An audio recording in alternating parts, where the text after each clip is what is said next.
Olá, meus amigos, nós estamos aqui agora começando mais um podcast aqui pelo programa Provocação, pelo site Voz MT.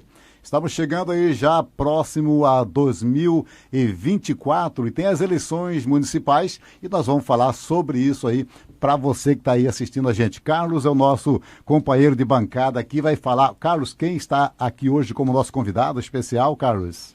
Bom dia a todos, com a grata satisfação, doutor Eustáquio Neto, também juiz membro do nosso Tribunal Regional Eleitoral, vice-diretor da Escola Judiciária Eleitoral. Então, uma pessoa que tem bastante experiência, principalmente de como anda a questão jurídica eleitoral no estado do Mato Grosso, né? Tenho certeza aí que teremos um bom programa hoje, com bastante conhecimento aí para o pessoal que nos assiste. Haja vista a nossa seleta audiência aí, bastante prefeitos, vereadores, possíveis candidatos, dirigentes de partido. Então, se liguem aí no programa hoje que vocês vão ter várias informações importantes para o processo eleitoral do ano que vem. Doutor Eustáquio, muito obrigado pela presença aqui no programa Provocação. É um prazer recebê-lo. Ô Neto, o prazer é todo meu. Quero agradecer a você, ao doutor Carlos também, que nos fez o convite. E cumprimentar a todos aí do Voz MT e do Provocação, dizer que nós estamos à disposição. E as eleições já em 2024, mas quem quiser ser candidato tem que começar já a se preparar, né, doutor? E parece que o senhor está aí também já quarta-feira, amanhã, né? No dia 6 começa uma palestra aí, umas informações sobre quem quiser ser candidato e para os advogados também na área eleitoral, né? No dia 6 nós teremos um evento lá na Escola Superior da Advocacia, em conjunto com a Comissão de Direito Eleitoral, e eu fui gentilmente convidado a participar desse evento, que na verdade é um evento mais voltado para os advogados que queiram conhecer mais do direito eleitoral e já poder estar habilitados, né, para atuar no próximo ano. Importante essa qualificação até, Neto, que no processo municipal, e a gente acaba vendo isso acontecer bastante, candidatos a prefeitos, vereadores, acaba trazendo para o seu staff ali advogados do seu município que não tem a rotina diária ali, corriqueira, do processo eleitoral, que é uma justiça especializada e que não é tão simples assim, e a gente acaba vendo erros ali comuns ali do advogado por falta de experiência assessorando um possível candidato e depois acaba vindo para a gente em segunda instância ou advogados do interior procurando para tentar ajudar a resolver, mas não tem como resolver porque o erro já foi lá no fato gerador, então fica difícil. Então é importantíssimo trabalhar com a prevenção e principalmente com a capacitação agora, que é o período que nós vivenciamos, né? A pré-campanha e principalmente a qualificação do seu staff, principalmente do seu corpo jurídico. Então eu acho que tem tudo aí, o nosso amigo aqui, o advogado Eustáquio também, falar um pouco dessa capacitação e principalmente as preocupações que os pré-candidatos já têm que ter nesse período que nós estamos vivenciando.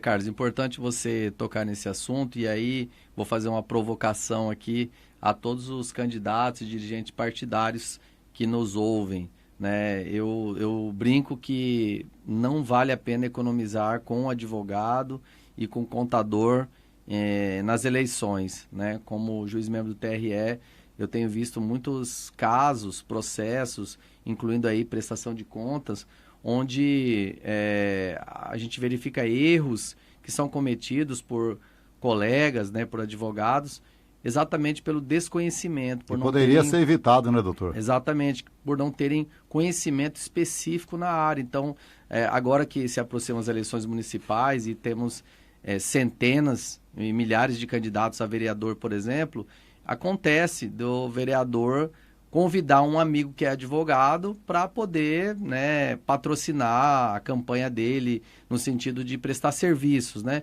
E muitas vezes o amigo quer ajudar, fala, não, conta comigo, né, não vou te cobrar, vou te ajudar. E aí já começam os erros, né? Então, é importante você contratar advogados que sejam especialistas, que tenham conhecimento na área eleitoralista, porque senão, na área eleitoral... Pode ganhar e não levar, né? Exatamente, podem incidir em erros que muitas vezes, né, são irreversíveis. Então, advogados, contadores especializados, né, na área eleitoral são de suma importância e evitam maiores problemas. Deixa eu perguntar para o senhor aqui. Aqui no Brasil as eleições são de 2 em 2 anos. Geralmente há uma mudança de uma eleição para outra, uma mudança eleitoral?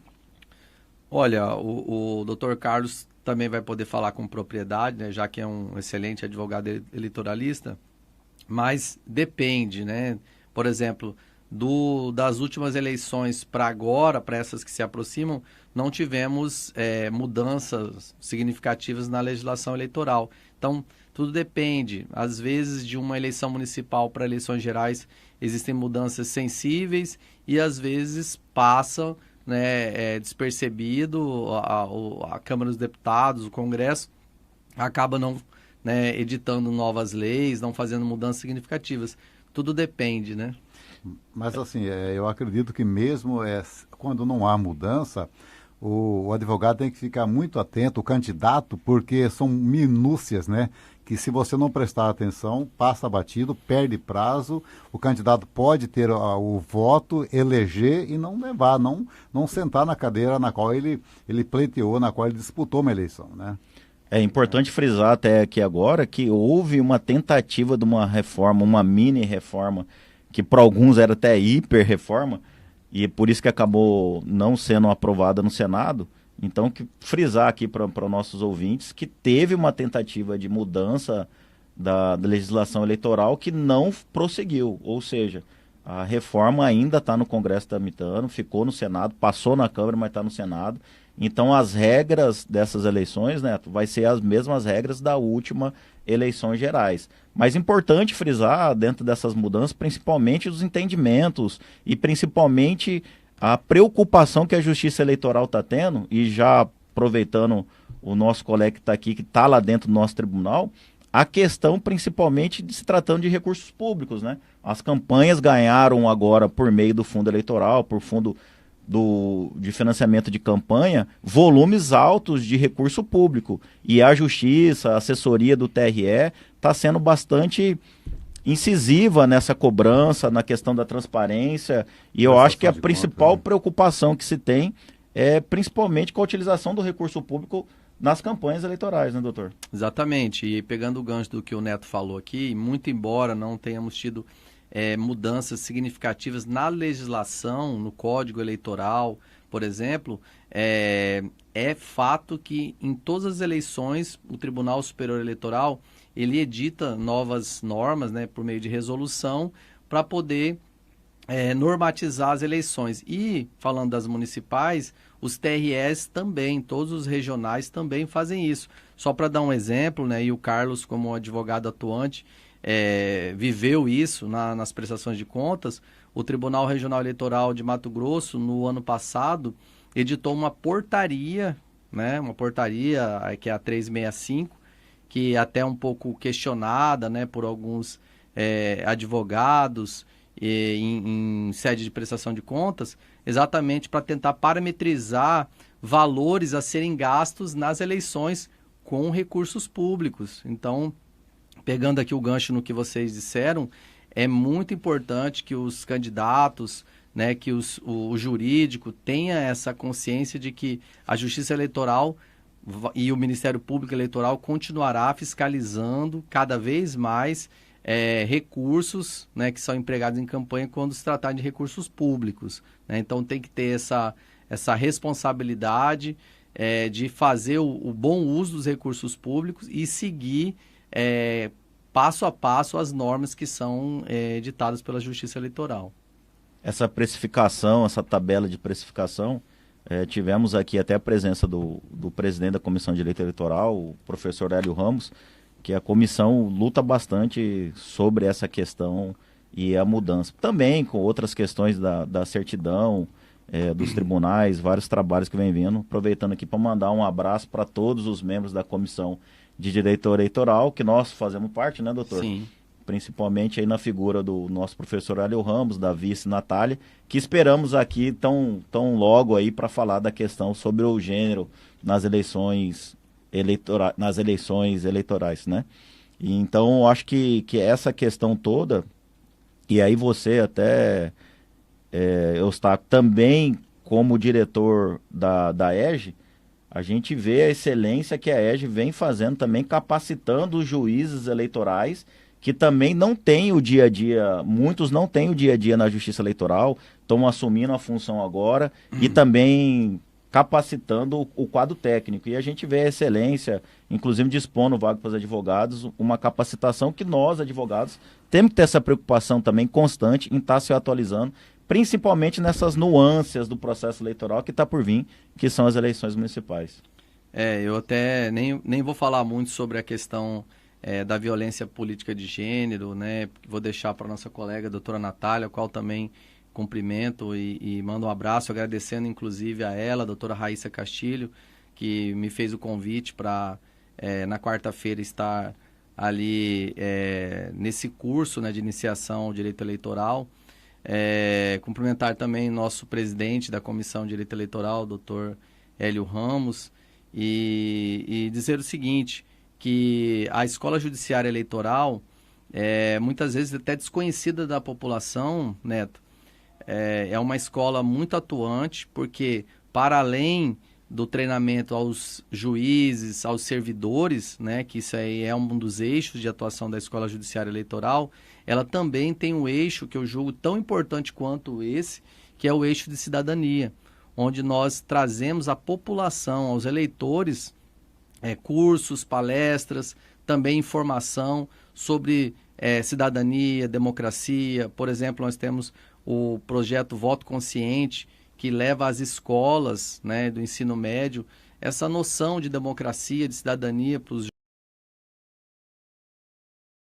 ainda não votaram, que vão votar pela primeira vez. Eu tenho certeza que eu estou aqui falando para vários adolescentes que no ano que vem já estão aí ansiosos para exercer o seu direito ao voto pela primeira vez e que precisam ter essa consciência de votar bem, né? De ter realmente um voto consciente, de escolher bem os seus candidatos, mesmo tendo ainda, né, pouca idade, 16 anos, mas já precisa ter essa noção para poder fazer ter um voto realmente de qualidade, né, e ajudar o seu bairro, a sua cidade, no caso das eleições municipais.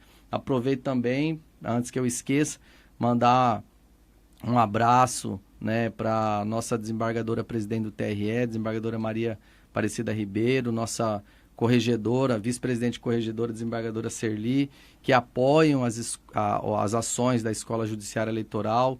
E, não menos importante, para a minha diretora, a doutora Ana Cristina Silva Mendes, que é nossa diretora lá, a equipe da Escola Judiciária, a professora Janes e de Virgens, todo mundo da Escola Judiciária que faz esse trabalho importante sobre esses dois enfoques, né? O treinamento dos juízes, servidores e também, quero aqui fazer justiça, né, aos advogados.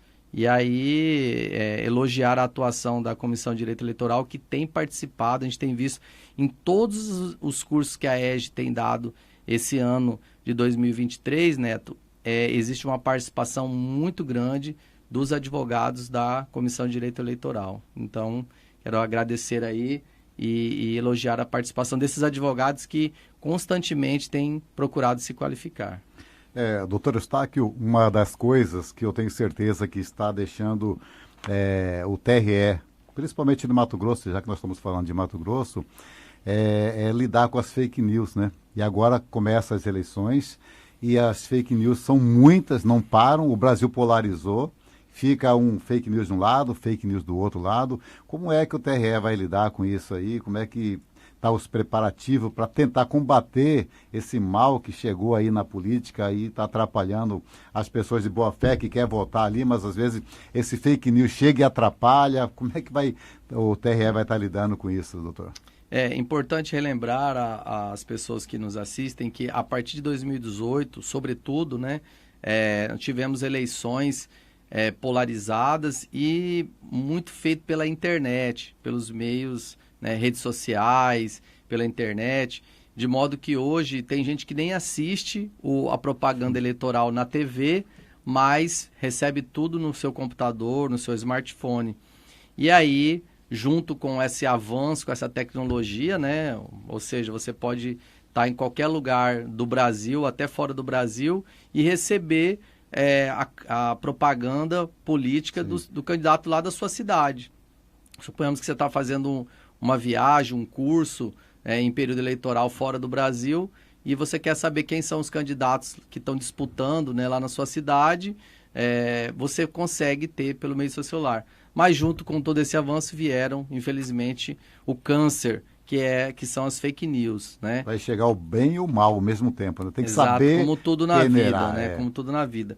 Então, a Justiça Eleitoral, ela tem agido firmemente no ano passado, o TRE deu várias decisões coibindo, né, de forma enérgica a propagação de fake news, né, tentando responsabilizar os seus autores e também, diga-se aqui, é importante dizer, Carlos, os seus propagadores, né? Então, no ano passado, no mês de novembro, no dia 30 de novembro, se eu não estou enganado, eu tive a oportunidade de julgar um caso que aconteceu aqui no interior do Mato Grosso, onde um candidato fez uma montagem ali de vídeo com algumas informações depreciativas e acrescentou algumas informações inverídicas adicionalmente, fez uma montagem até grosseira, soltou nos grupos de WhatsApp, né, prejudicando, era uma eleição municipal, inclusive, de 2020,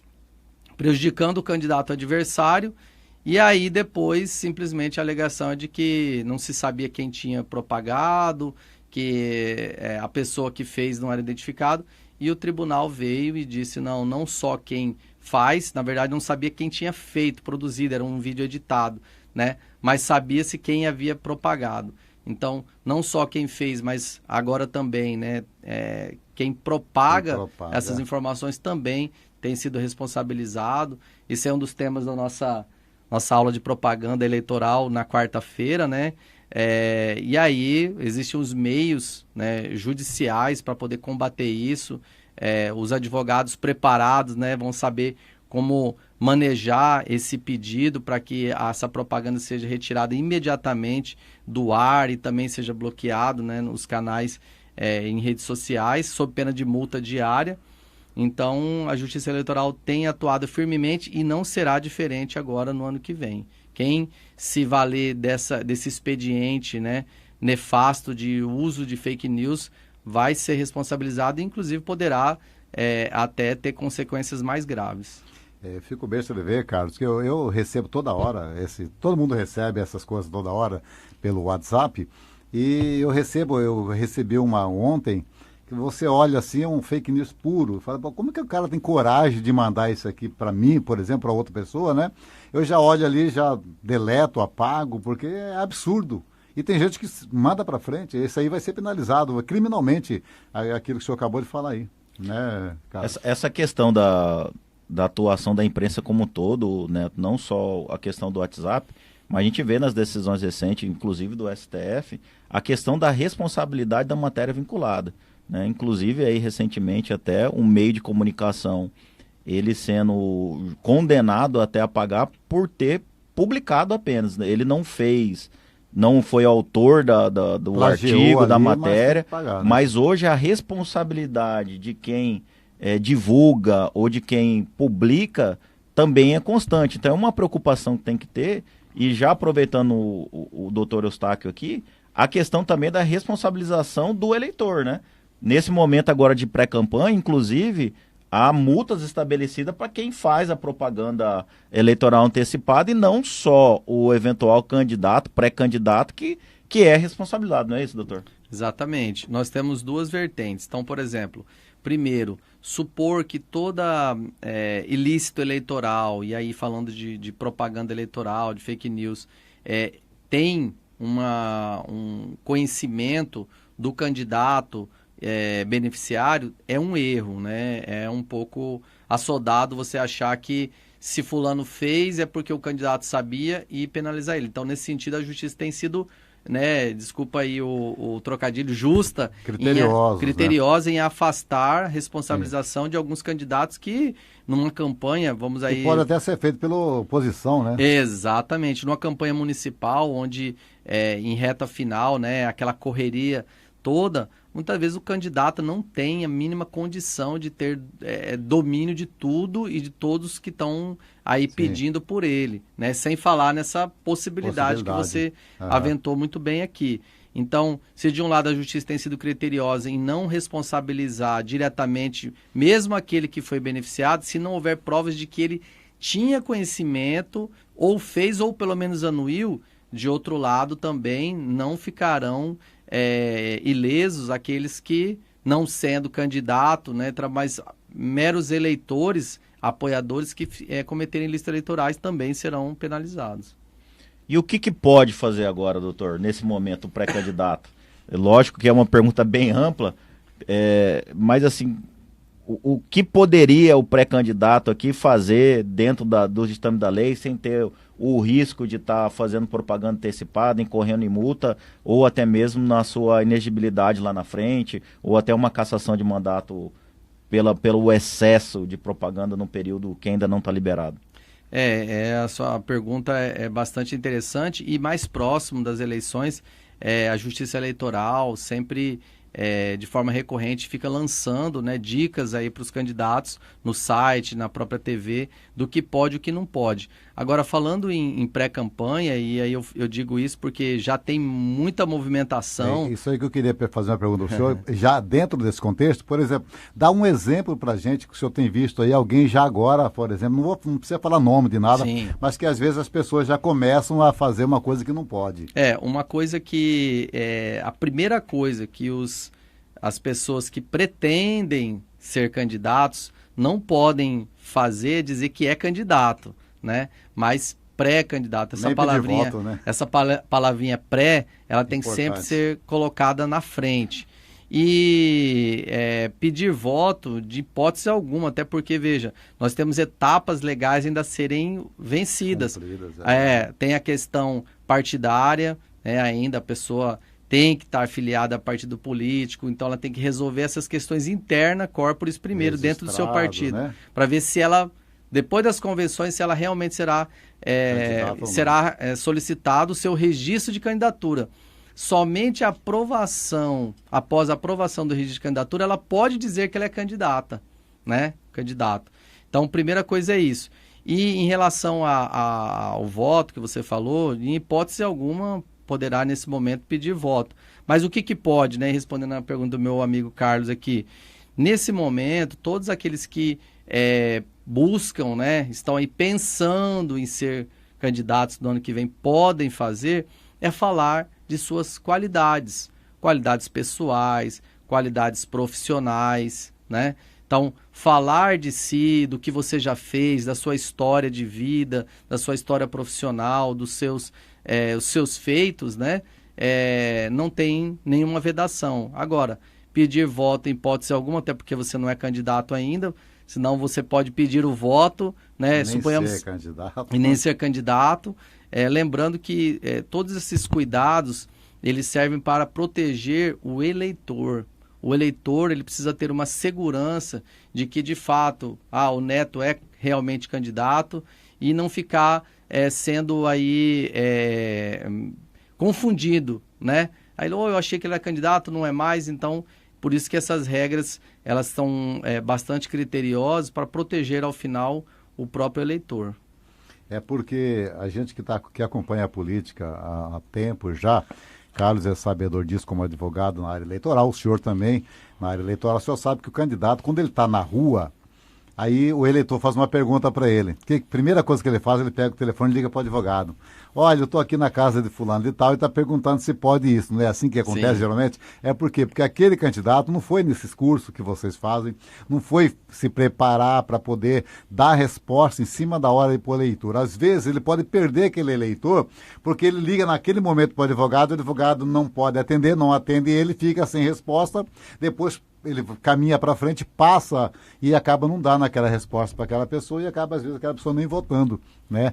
Agora, eu queria fazer uma pergunta para o senhor, assim, por exemplo, as pessoas colocam ainda na eleição passada, teve muitas placas nas residências, aquelas placas têm a medida delas, certo? O tamanho e tal. E no comércio não pode colocar aquelas placas? Não pode. Não, mesmo estando na medida tal, não pode, né? não, Se comércio eu tenho não um pode. barzinho lá e ele quer colocar ali na porta, não pode. Escolas, né? Tem vários estabelecimentos que têm uma vedação expressa quanto à posição desse tipo de cartaz. E até mesmo em locais públicos que podem, existem as medidas. Nós vimos no ano passado, não sei se vocês se lembram, vários banners, né? Sim. Tanto de candidato A ou B que foram retirados exatamente por ultrapassar as medidas mínimas, né? Porque a população já todos os anos fala sobre isso, poluição visual. E no caso de banners, pode gerar inclusive acidentes de trânsito, né? Pega um banner muito grande, atrapalha a visão dos condutores, né? Sem falar que fica aquela poluição visual também. Isso também não só para as casas, como também até no comitê tem medida, né? Sim. Não é qualquer tamanho que se pode colocar na frente do comitê do candidato. Exatamente, porque isso aí também visa proteger a paridade de armas entre os candidatos. Imagina aqueles que têm um poder econômico maior, o cara coloca aí um banner, né, uma faixa gigante dele, com certeza vai chamar a atenção de qualquer um que passar por ali. Não porque ele goste, mas porque está saltando aos olhos, está chamando a atenção por ter uma medida demasiadamente maior do que a permitida. É importante os pré-candidatos que têm interesse, que não têm uma vivência política ainda. Eu acho que o objetivo do programa até é acender o alerta que existe regras a serem seguidas. Muita coisa pode, desde que devidamente feita. Então é importante buscar essas informações para que não erre lá na frente. Mas tirando um pouco o candidato em si do foco aqui, doutor, mas aproveitando o momento eleitoral que se vive. A gente está vendo muito a questão da preocupação do dirigente de partido, a regularização do partido para receber esses candidatos. Tem partidos aí, Neto, que pode até não ter chapa registrada porque ele não está regular.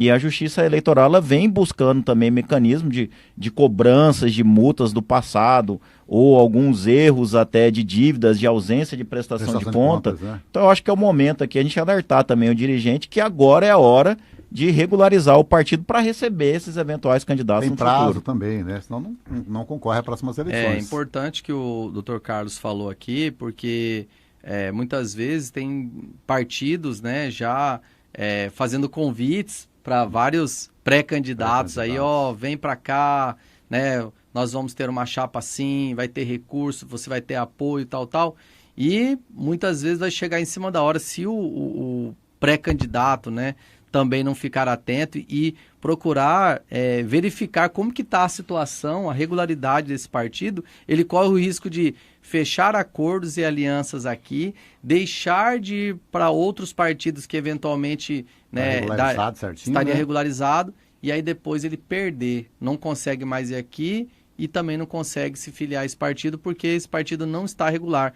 E aí nesse sentido, Carlos, nós estamos julgando até hoje prestação de contas, né? Tem gente que acha que o trabalho do Tribunal Regional Eleitoral acaba junto com as eleições, e isso não é verdade. Nós estamos em dezembro de 2023 e ainda estamos julgando prestação de contas das eleições passadas. Então, assim, é um trabalho que não para, né? E a gente tem julgado contas de partidos e muitos a gente tem visto partidos com contas não prestadas, não é simplesmente desaprovadas, né? A desaprovação por si só, ela não gera, ela não gera uma impossibilidade do partido continuar regular. Se tiver determinação de devolução, ele faz a devolução e ok, assim como os candidatos. Agora, contas não prestadas significa que o partido ele não teve nenhum tipo de respeito com a justiça eleitoral e com os próprios candidatos, com a população, né, com a sociedade,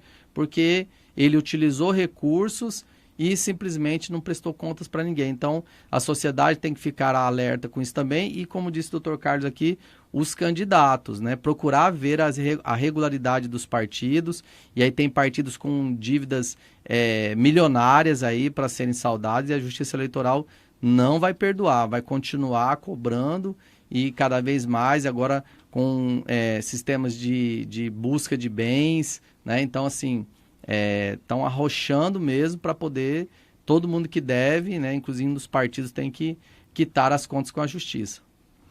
E o eleitor que quer ser candidato é hora também, né, doutor? Já parabenizando até a nossa justiça eleitoral, né, aqui no estado e como o Brasil todo, ela dispõe de vários canais para o eleitor saber isso. Às vezes tem uma multa que ele nem votou, e acontece isso. Sim. Às vezes a pessoa vai ser candidato pela primeira vez, chega na fase de registro, ele não está quite com a justiça por ausência de alguma votação. E às vezes valor assim, pequeno. Né? Bem pequeno, né?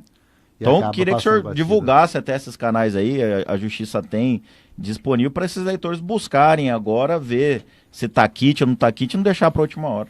É importante o eleitor e aqueles que, né, estão aí pensando em serem candidatos não deixarem para a última hora. Eu acho que fazer as coisas com antecedência sempre ajuda, né? Tem futuro candidato aí que vai deixar para buscar a documentação na última semana, e aí às vezes pode não dar tempo, né?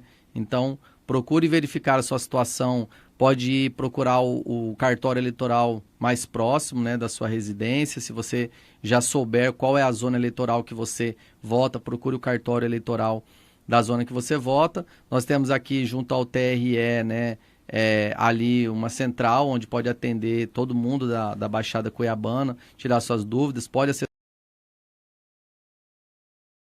www.tre.mt.jus.br e clicar ali, colocar os seus dados, verificar a sua regularidade do título e não deixar tudo para a última hora, porque pode não dar tempo. E o TRE, ele é um órgão muito respeitado no Brasil. Eu comparo bastante o TRE como bombeiro, né? Os bombeiros também é um órgão muito respeitado, as pessoas gostam. E o TRE passou aí por um perrengue aí, ter que provar aquela questão de urna, se valeu a eleição, se não valeu, e ela realmente provou, viu, é de confiança, e o povo brasileiro acredita muito no TRE, né, doutor? Olha, eu espero que sim, né? Mas foi interessante você tocar na questão da urna eletrônica, porque com a polarização, né, que o doutor Carlos mencionou aqui minutos atrás, houve muitos questionamentos e, pasmem, ainda existem questionamentos acerca da validade da urna eletrônica. Eu estava falando de uma das ações da Escola Judiciária Eleitoral e nós recebemos praticamente todos os meses alunos, né, do ensino médio, alunos do ensino fundamental que vão até o TRE. Quero até aproveitar e fazer aqui o convite aos diretores, né, de escolas do nosso estado que queiram conhecer o TRE, levar os seus alunos para conhecer o Memorial da Democracia, que, né, a gente está lá para mostrar toda a história da justiça eleitoral desses últimos 90 anos, e os alunos chegam lá, Neto, e ficam fazendo perguntas acerca da urna eletrônica. Então, a justiça eleitoral, em várias oportunidades, já demonstrou por A mais B, vai continuar com essas ações da escola também demonstrando, levando as urnas até as escolas, para mostrar que não existe possibilidade de fraudar via urna eletrônica. Nós temos outras hipóteses, né, como coação eleitoral, por exemplo. Isso sim aconteceu muito na eleição passada, tanto para um lado quanto para o outro, mas possibilidade de fraudar a eleição pela urna eletrônica já foi demonstrado, né? Já foi descartado. Até porque eu acho que não tem, ela não é via internet para você fazer um fraude assim, uma fraude com vários computadores ao mesmo tempo, né? Com um hacker, né? E aí, mas fica, como o senhor falou, fica essa dúvida ainda, o eleitor ainda quer saber, ainda fica essa no ar. Mas a gente sabe que o TSE, o TRE tem demonstrado essa firmeza, essa realidade, que além de ser uma coisa que não é estressante, acabou a eleição 1 hora, 2 horas depois, você já tem o resultado. Aí eu me lembro muito quando era antigamente na contagem de voto, a gente ia para a Universidade Federal de Mato Grosso, passava 3, 4 dias ali, era muito cansativo, viu? Muito cansativo, né, Carlos? Aumentar a possibilidade de fraude, né? Mas falando em TRE até, doutor Eustáquio, que o senhor explicasse aqui, principalmente o pessoal que não entende, essa composição do TRE e até a dúvida que fica, né? Mas o doutor é advogado e está como juiz eleitoral, como que se dá esse processo, como que é a composição do pleno? A justiça eleitoral como um todo, os técnicos ali são concursados para a justiça especializada, mas aí a composição dos julgadores é algo que a população ainda desconhece. Queria aproveitar a tua presença aqui para desmistificar um pouco essa composição da Justiça Eleitoral. Vivendo isso no momento, né? E estamos com uma lista aí aberta já para eleger um juiz substituto eleitoral. Obrigado, Carlos, pela pergunta, porque me permite, né, trazer esses esclarecimentos à população. E o que acontece? A Constituição Federal, ela permite, né, que a Justiça Eleitoral tenha uma composição mesclada, né, e seja possível a cada 2 anos essa oxigenação. Então, começamos pela composição. A Justiça Eleitoral, ela é composta por magistrados de carreira da Justiça Estadual, e aí nós temos desembargadores, né, que ali assumem a presidência e a vice-presidência. Nós temos juízes de direito da Justiça Estadual com 2 cadeiras, temos um juiz federal que também assume mais uma cadeira e 2 advogados que são escolhidos, no caso da Justiça Eleitoral, que é uma justiça especializada federal, pelo presidente da República. Então, há um processo constitucional de escolha, né? É formada uma lista inicialmente no Tribunal de Justiça, com os advogados que possuam idoneidade moral e já atuem há mais de 10 anos na advocacia.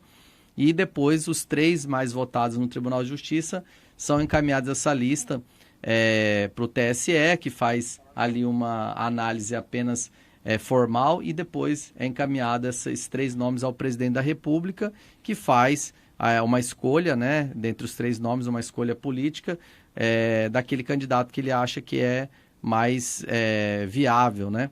Então começa pela composição. Dos 7, nós temos 2 advogados, 2 juízes de direito da Justiça Estadual de primeiro grau, 2 desembargadores da Justiça Estadual e mais um juiz federal. E essa composição mesclada, né, digamos assim, eclética, ela serve para que as decisões emanadas da Justiça Eleitoral também sejam temperadas. Né?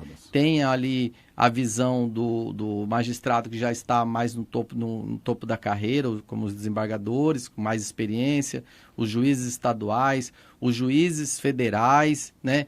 E também, não menos importante, os advogados tá no corre-corre que conhecem, todo dia ali, né? exatamente, dia a dia. Que conhecem o outro lado também, Sim. né, dos candidatos. Então, acredito que essa composição ela traz sim mais riqueza, né, nos debates das matérias, e que no final possa sair um substrato positivo, né, dessa mescla. Sem falar que de 2 em 2 anos, né, então são por 2 prismas existe oxigenação. Primeiro, a composição eclética, né, desse tribunal, e a cada 2 anos isso pode ser renovado, né? É possível que o juiz membro ele seja reconduzido, mas ele pode ser substituído também. Então, a cada 2 anos aí há essa oxigenação, de modo que um juiz que julgou as eleições de 2018 dificilmente vai estar agora em 2024 julgando o mesmo juiz. E aquele que for escolhido, ele pode disputar mais uma vez? Ele pode. São dois mandatos, né? Na verdade, ele pode ser reconduzido no mesmo cargo. Se for juiz titular, ele pode ser reconduzido mais uma vez. Mas também pode pleitear, né, o cargo de juiz substituto. E aí, da mesma forma, pode ficar aí. No máximo, né, em resumo, no máximo pode ficar até 8 anos, de forma sequencial, né? Sim, sim. E a gente vê crescente esse interesse dos advogados a participarem, compor essas listas, doutor.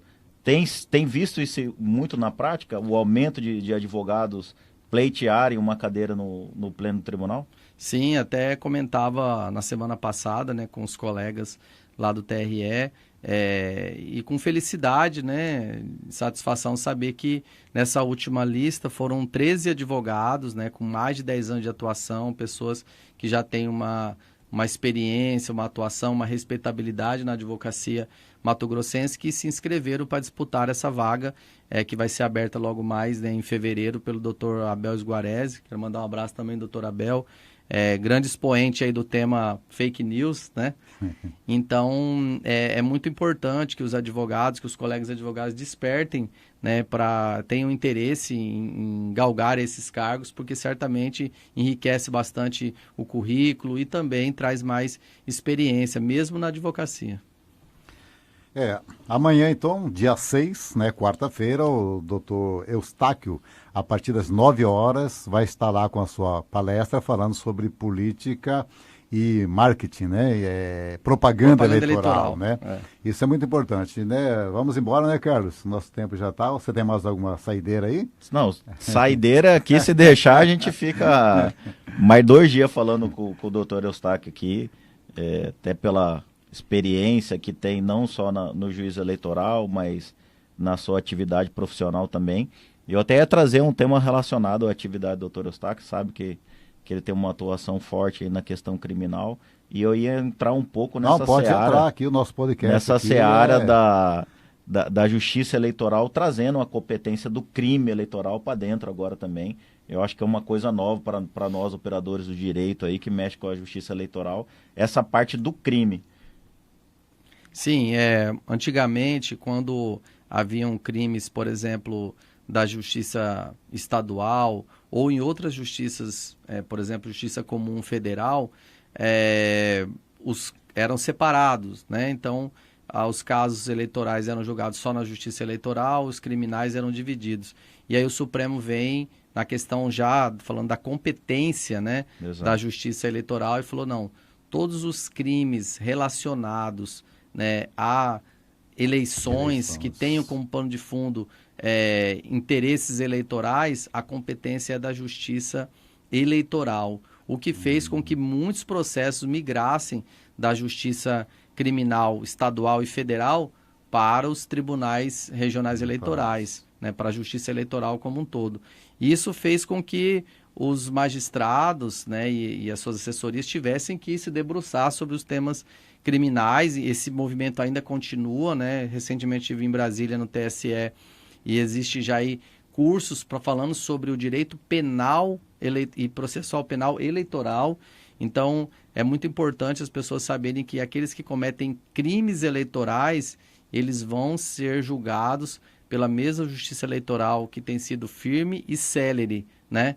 E, portanto, não ficarão isentos de suas responsabilidades, porque sabemos que na justiça comum, seja estadual ou federal, um número de processos muito grande, muitas vezes esses crimes, sobretudo os de menor potencial ofensivo, são alcançados pela prescrição, né? E a Justiça Eleitoral tem trabalhado firme para que esses crimes eleitorais não fiquem impunes.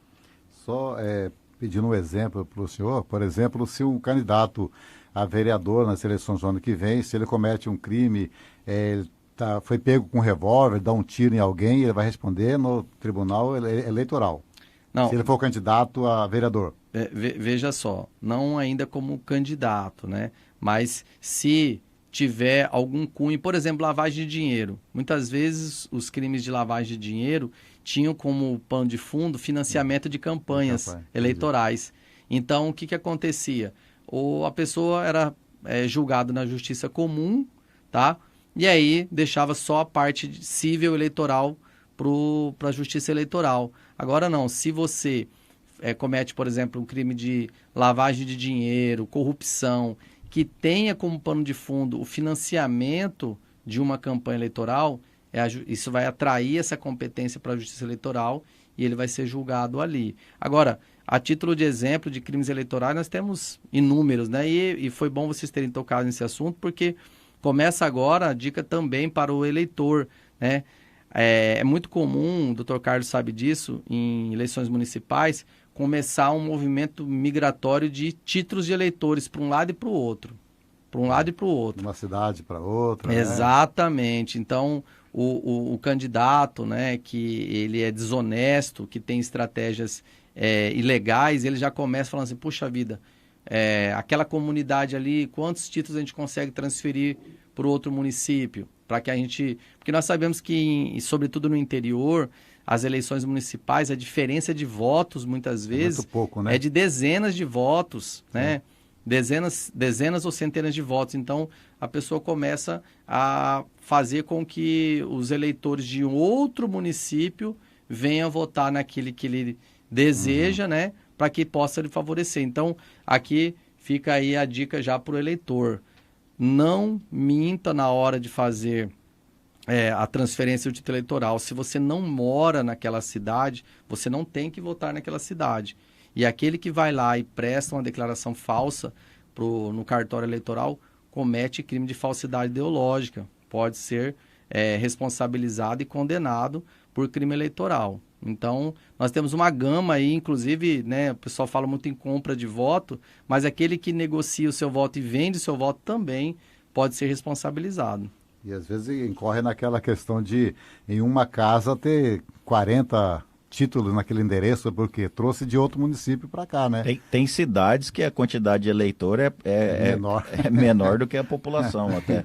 Mas isso tem a ver até com a questão do domicílio eleitoral, um pouco diferente.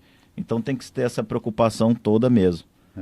Mas eu acho que é isso, né? Só acho que a gente pôde aproveitar bastante o programa hoje, deixar o microfone aberto para o doutor Eustáquio falar alguma coisa que passou e desde já agradecer a presença sua, desejando um excelente evento. Estaremos lá presente também, apreciando o evento da ESA junto com a Comissão de Direito Eleitoral, e os microfones do Voz aqui sempre à disposição, não só das suas representações, como a Escola Judiciária Eleitoral, como da própria Comissão de Direito Eleitoral, como também ao doutor Eustáquio Neto aí, qualquer temas que a população tenha que tomar um pouco de conhecimento, sempre será uma honra estar recebendo você aqui nos nossos microfones.